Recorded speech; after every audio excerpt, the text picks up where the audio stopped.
Another goal for Ayew after he followed that. Well, it was a consolation goal in that 5-1 defeat to his former side, Marseille. Ayew followed up with another goal, another consolation goal, that being said, versus RC Lens this time in the French Liga. We'll talk about him today and his performance in that game. He opened the scoring, but his side lost. We'll also talk about Kamaldeen Sulemana finding the back of the net for his club side in their 3-0 over Swansea in the FA Cup. They progressed to the fourth round, and Thomas Partey and Arsenal have been knocked out by Manchester United on penalties. We'll look at all that today, so you don't forget to subscribe if you haven't. Click on that notification bell to get more updates. Jump right into it. I'll give a couple of shout outs from our last video, the comments that came in. Gams FM, thank you so much for your comment. King KXNG2088, thank you so much for your comment. Matthias Prudence, comment in the last video is much appreciated. Inketia Philip, appreciate your comment in the last video. And Emmanuel OD Praise, you were the first to comment in the last video. And Relentless Music Kids was the second in that last video to comment. Peter Ahen, appreciate your comment in that last video. We'll jump right into it. But first, I'll start off from the camp of Kudus Mohammed, who's coach for West Ham, new coach, that's Graham Potter.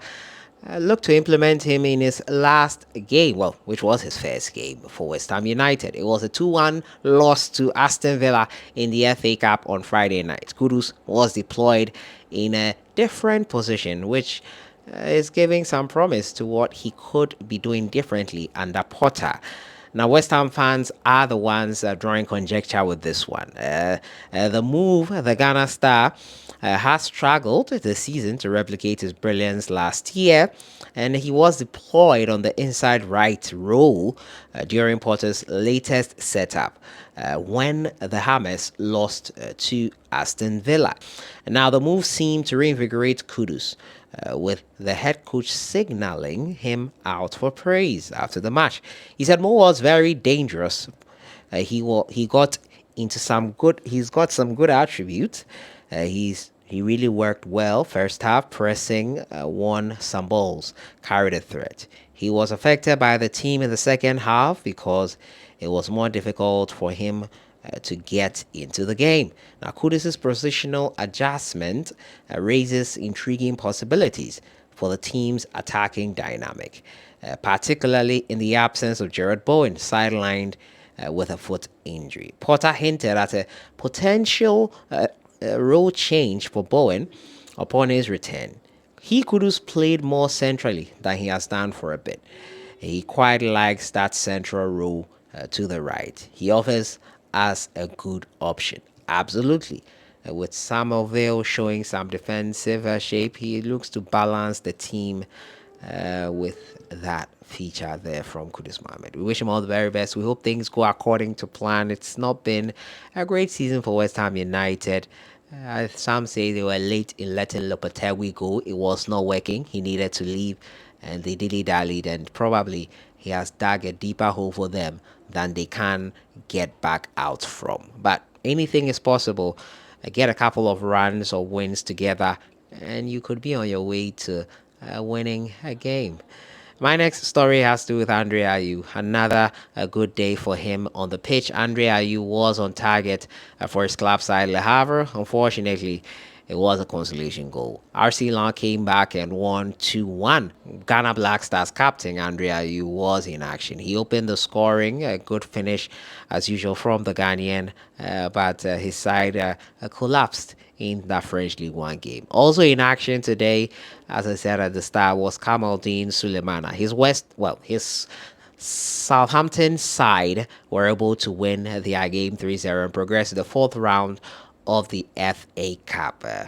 Kamaldeen has been in and out with injuries. It's great to see him getting some consistency in these cup games and getting to winning ways with his club side. They are through to the fourth round.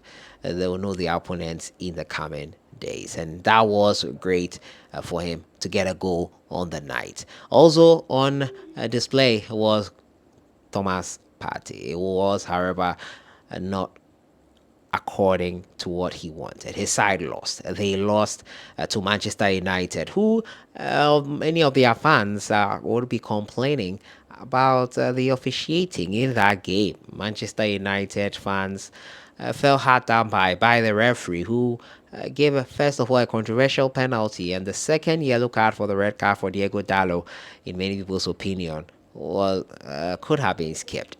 They didn't think it was an offense that warranted a second yellow and a subsequent red card. But nonetheless, Manchester United found a way to hang in there. Their goalkeeper saved that penalty, and he made 2 penalty saves in the shootout itself. In the end, Manchester United were able to overcome things and win the game. They won it 5-3 on penalties against all odds.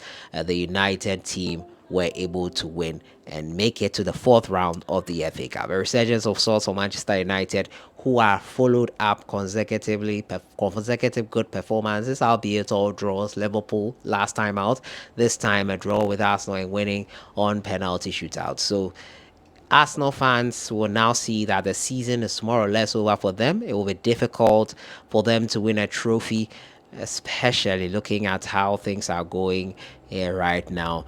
Arteta will feel hard done by. Many of the fans are saying he did a wrong thing in not signing a striker. The window is still open and he's not pursuing a striker. It's on Arteta's head at this point, and he has to be very, very proactive in getting things done. However, there's news making the rounds that Thomas Partey is set for an exit from Arsenal. Reportedly from the Daily Mail, they are saying that the Gunners are also said to be open to offers for Alexander Zinchenko and Gabriel Jesus, both signed in 2022. They are looking at the Ghanaians' deal to potentially free up funds for reinforcements in the summer transfer window. Until departures like that are finalized, Arsenal may struggle to fund their priority signing of Alexander Isak from Newcastle United. Doubt if Newcastle will let him go. But those are the rumors making the rounds. Thomas Partey set to leave the Gunners. I don't know how true that is. The rumor mill is always churning information like these. But then you tell yourself there's no smoke without fire. So there could be some element of truth in these things. While Arsenal aim to secure Isak, injuries to Bukayo Saka, Ethan Nwaneri, and Raheem Sterling have raised concern about the squad depth on the wings. They need a winger and a striker. The club may need to shift focus towards signing a winger instead.